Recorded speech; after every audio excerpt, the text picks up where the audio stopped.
Hello दोस्तों, मैं Aryan Shukla, business advisor and founder online business workshop. मित्रों, हम बात करना चाहेंगे इंटरप्रेन्योर के गुण।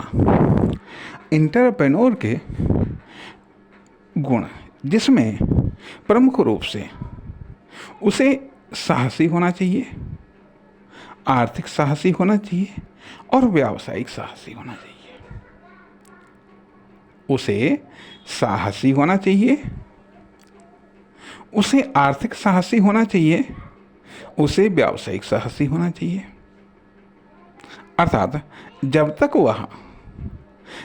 वह ये तीनों गुण उसमें नहीं होंगे तब तक उद्यमिता की शुरुआत नहीं हो पाएगी। अर्थात उद्यमिता की शुरुआत करने के लिए किसी व्यक्ति, फर्म, दुकान या कंपनी का साहसी होना और आर्थिक साहसी होना तथा व्यावसायिक साहसी होना अनिवार्य सा है। हम बिल्कुल नहीं कहते हैं, लेकिन हाँ, लगभग अनिवार्य सा है, अनिवार्य सा है। इसलिए अब यहाँ पर थोड़ा सा हम विस्तार से बात करना चाहेंगे कि अब यदि आप उद्यमिता की शुरुआत करना चाहते हैं तो स्वाभाविक बात है, किसी न किसी फील्ड को आपको चुनना पड़ेगा। किसी न किसी फील्ड को चुनना पड़ेगा। अब कहीं पर ये लगता है कि क्या प्रॉफिट या बेनिफिट, क्या ये साहस का ही पुरस्कार है? क्या प्रॉफिट या बेनिफिट क्या साहस का पुरस्कार है? अर्थात प्रॉफिट या बेनिफिट क्या उस साहस का पुरस्कार है कि जो साहस या आर्थिक साहस या व्यावसायिक साहस कोई व्यक्ति, फर्म या दुकान, कंपनी दिखाती है। इसलिए यूं ही आपने किसी फील्ड का चुनाव कर लिया, ठीक है, तो यह मान लिया। अब देखिएगा, यहाँ पर यही बात आती है कि साहस भी होता है, दुस्साहस भी होता है और मूर्खता भी होती है। साहस, दुस्साहस, मूर्खता। इसी प्रकार से आर्थिक साहस, आर्थिक दुस्साहस और आर्थिक मूर्खता, ठीक है, तथा व्यावसायिक साहस, व्यावसायिक दुस्साहस, व्यावसायिक मूर्खता। व्यावसायिक मूर्खता, या ये कह लीजिएगा कि व्यावसायिक धृष्टता कह लीजिएगा, उद्दंडता कह लीजिएगा, या व्यावसायिक कायरता कह लीजिएगा, आर्थिक उद्दंडता, आर्थिक कायरता या सामान्य कायरता या उद्दंडता। अर्थात देखा ये जाए कि साहस, उद्दंडता, कायरता, ये सब चारित्रिक विशेषताएं हो सकती हैं, ठीक है। ये सब चारित्रिक विशेषताएं हो सकती हैं, या ये सब किसी के चरित्र की विशेषता हो सकती हैं, चाहे वह व्यक्ति हो, फर्म हो, दुकान हो, कंपनी हो, ठीक है। लेकिन यही विशेषताएं जब एक आर्थिक व्यक्ति में होती हैं तो अर्थात अब यहाँ पर ये भी बात आती है कि एक सामान्य कैरेक्टर, इकोनॉमिक कैरेक्टर और कॉमर्शियल कैरेक्टर। अर्थात ये कॉमर्शियल कैरेक्टर, इकोनॉमिक कैरेक्टर और एक सामान्य नॉर्मल कैरेक्टर। नॉर्मल कैरेक्टर में साहस, उद्दंडता, कायरता, ये सब विशेषताएं हो सकती हैं, ठीक है। लेकिन अब इकोनॉमिक कैरेक्टर अर्थात सामान्य कैरेक्टर तो ऑटोमेटिक तरीके से बनता ही है, बन ही रहा है। लेकिन इकोनॉमिक कैरेक्टर और कॉमर्शियल कैरेक्टर ये बनाना पड़ता है। इकोनॉमिक कैरेक्टर व कॉमर्शियल कैरेक्टर बनाना पड़ता है, और नॉर्मल कैरेक्टर अपने आप बनता रहता है। हाँ, यदि अच्छा कैरेक्टर बनाना चाहते हैं उसके लिए आपको प्रयत्न करना पड़ेगा, ठीक है। लेकिन कैरेक्टर बनेगा जरूर, चाहे अच्छा बने या बुरा बनेगा, ठीक है। लेकिन यदि आप इकोनॉमिक कैरेक्टर बनाना चाहते हैं तो उसके लिए तो आपको प्रयत्न करना पड़ेगा, कॉमर्शियल कैरेक्टर के लिए भी आपको प्रयत्न करना पड़ेगा, ठीक है। अब यहाँ पर ये भी बात आ सकती है कि एक तरफ ये कह लीजिएगा कि अकर्मण्यता, आर्थिक अकर्मण्यता, या फिर व्यावसायिक अकर्मण्यता, या आर्थिक विवेक या व्यावसायिक विवेक। आर्थिक विवेक या व्यावसायिक विवेक, ये ऐसे कुछ विशेषताएं निकल करके आ रही हैं जो एक आर्थिक व्यक्ति या व्यावसायिक व्यक्ति में पाई जानी चाहिए, पाई जानी चाहिए। अर्थात अब ये भी बात आती है, क्या एक उद्यमी को आर्थिक व्यक्ति होना चाहिए? क्या एक उद्यमी को आर्थिक व्यक्ति होना चाहिए? यहाँ पर हम इस बात से पूरी तौर से सहमत नहीं हैं। यदि एक उद्यमी पूर्णतः व्यावसायिक व्यक्ति है, चलेगा।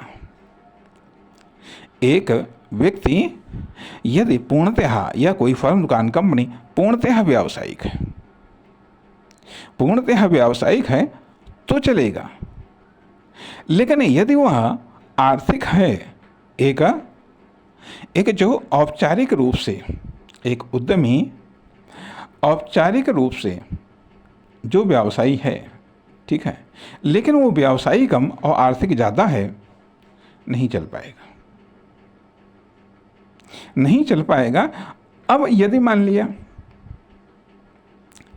अर्थात कहीं पर तो ये आता है, मतलब कहीं पर तो ये तरीका अपनाया जाता है कि आर्थिक डेवलपमेंट के लिए कॉमर्शियल डेवलपमेंट का सहारा लिया जाता है, ये कॉमर्शियल टूल्स का सहारा लिया जाता है, ठीक है, ये कॉमर्शियल साधनों या संसाधनों का सहारा लिया जाता है। वहीं दूसरी तरफ कॉमर्शियल डेवलपमेंट के लिए इकोनॉमिक टूल्स या सिस्टम्स या रूल्स का या साधन या संसाधनों का या प्रोडक्ट का सहारा लिया जाता है। इस प्रकार से देखा ये जाए कि इकोनॉमिक सेक्टर और कॉमर्शियल सेक्टर, या ये कह लीजिएगा आर्थिक साहस व व्यावसायिक साहस वास्तव में पूरक है, या ये कह लीजिएगा कि ट्रायंगल ऑफ साहस, जो साहस का ये ट्रायंगल है जिसमें सिंपल साहस, आर्थिक साहस व व्यावसायिक साहस, ये तीनों एक दूसरे से कनेक्टेड है। ये तीनों एक दूसरे के विकास में सहायक भी हैं, बाधक भी हैं, एक दूसरे के विकास के उत्पादक भी हैं, अनुत्पादक भी हैं, अनुत्पादक भी हैं। तो कहने का अर्थ यह बनता है कि एक उद्यमी को साहसी होना चाहिए, आर्थिक साहसी होना चाहिए तथा व्यावसायिक साहसी होना चाहिए। आर्थिक साहसी होना चाहिए, व्यावसायिक साहसी होना चाहिए। अब फिर यहाँ पर बात आती है कि साहस किसे कहते हैं। हालांकि स्पष्ट किया जा चुका है, लेकिन फिर भी अभी उस संदर्भ में इसको स्पष्ट नहीं किया गया है जिस संदर्भ में स्पष्ट करने की आवश्यकता है। अर्थात साहस क्या एक्टिव रूप में रहता है या अनएक्टिव रूप में रहता है। साहस व्यक्ति में, या ये कह लीजिएगा जो साहस है, चाहे वह हम सिंपल साहस हो, अर्थात हम ये पाते हैं कि साहस व्यक्ति में अनएक्टिव रूप में रहता है, अनएक्टिव रूप में रहता है। समय और परिस्थितियों के अनुसार साहस एक्टिव हो जाता है, या एक्टिव कर दिया जाता है, या एक्टिव किया जाता है, समय और परिस्थिति या प्रभाव से, ठीक है। इसी आधार पर जो आर्थिक साहस है, यह सब में नहीं पाया जाता है। आर्थिक साहस सब में नहीं पाया जाता, अर्थात आर्थिक मामलों में ज़्यादातर लोग या फर्म, दुकान, कंपनी सेफ्टी का रोल अपनाती हैं, ठीक है, सेफ्टी का रोल अपनाती हैं। अब लेकिन या ये कह लीजिएगा ये आर्थिक साहस सब में नहीं पाया जाता है, इसलिए इससे ये स्पष्ट होता है कि यह किसी किसी में कुछ मात्रा में, किसी किसी में कुछ ज़्यादा मात्रा में, और किसी किसी में बिल्कुल भी नहीं पाया जाता है। इसलिए आर्थिक साहस सभी व्यक्ति, फर्म, दुकान, कंपनी या समूहों की विशेषता नहीं है। आर्थिक साहस कुछ की विशेषता है। आर्थिक साहस केवल कुछ व्यक्तियों, फर्म, दुकान या कंपनियों की विशेषता है। ठीक है।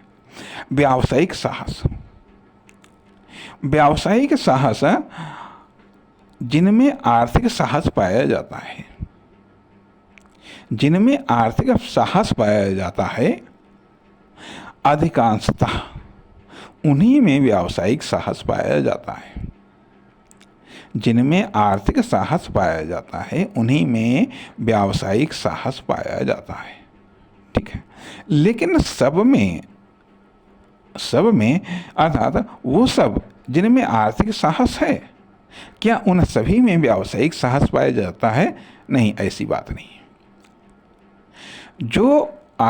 जो इकाइयाँ, चाहे व्यक्ति हों, फर्म हो, दुकान हो, कंपनी हो, फर्म, दुकान, कंपनियों के रूप में जिनमें आर्थिक साहस पाया जाता है, जरूरी नहीं है कि उनमें व्यावसायिक साहस भी पाया जाए। उनमें से किसी में व्यावसायिक साहस पाया जाता है। तथा व्यावसायिक साहस की मात्रा सब में, मतलब जो जिनमें पाया जाता है उनमें भी अलग अलग मात्रा में पाया जाता है। उनमें भी अलग अलग मात्रा में पाया जाता है। इस प्रकार से ये बात कही जा सकती है कि आर्थिक साहस भी जिसमें पाया जाता है उसमें सब अलग अलग मात्राओं में पाया जाता है। साहस भी जिसमें पाया जाता है उसमें भी अलग अलग मात्राओं में पाया जाता है। अलग अलग मात्रा में पाया जाता है। अब जिसका टारगेट है वह साहस का एकत्रीकरण करता है, विकसित करता है, तथा जिसका टारगेट है, ठीक है, वो साहस का, जिसका टारगेट इकोनॉमिक टारगेट है, वो आर्थिक साहस का एकत्रीकरण करता है, वह उसे विकसित करता है। तथा जिसका टारगेट व्यावसायिक टारगेट है वह व्यावसायिक साहस का एकत्रीकरण करता है, वह विकसित करता है।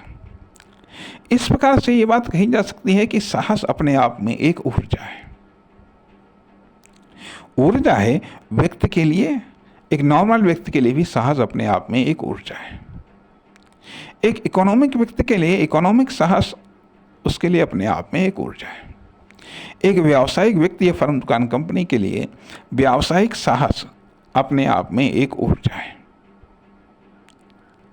अपने आप में एक ऊर्जा है। इस प्रकार से ये बात कही जा सकती है कि व्यावसायिक साहस एक एंटरप्रेन्योर के लिए ऊर्जा की तरह काम करता है। एक इकोनॉमिक साहस एक एंटरप्रेन्योर के लिए ऊर्जा की तरह काम करता है। एक साहस भी एंटरप्रेन्योर के लिए एक ऊर्जा की तरह काम करता है। इसी प्रकार से एक इकोनॉमिक व्यक्ति, फर्म, दुकान, कंपनी के लिए इकोनॉमिक साहस या साहस उसके लिए एक ऊर्जा की तरह काम करता है। ऊर्जा की तरह काम करता है या परमानेंट ऊर्जा की तरह काम करता है। न केवल ऊर्जा की तरह काम करता है बल्कि ऊर्जा के स्रोत की तरह काम करता है। ऊर्जा के स्रोत की तरह काम करता है। अर्थात एक एम्प्लॉय का क्षेत्र अलग है, एक एंटरप्रेन्योर का क्षेत्र अलग है। एक एम्प्लॉय का क्षेत्र अलग है, एक एंटरप्रेन्योर का क्षेत्र अलग है। अर्थात एक एंटरप्रेन्योर जब एक्शन लेता है तो अपनी साहसिक ऊर्जा के आधार पर लेता है। एक एंटरप्रेन्योर जब एक्शन लेता है तो एक साहसिक ऊर्जा के आधार पर एक्शन लेता है। अब यहाँ पर हम आगे बात करना चाहेंगे एक एंटरप्रेन्योर का कार्यक्षेत्र या उसकी विषय वस्तु क्या होती है। नमस्कार, धन्यवाद।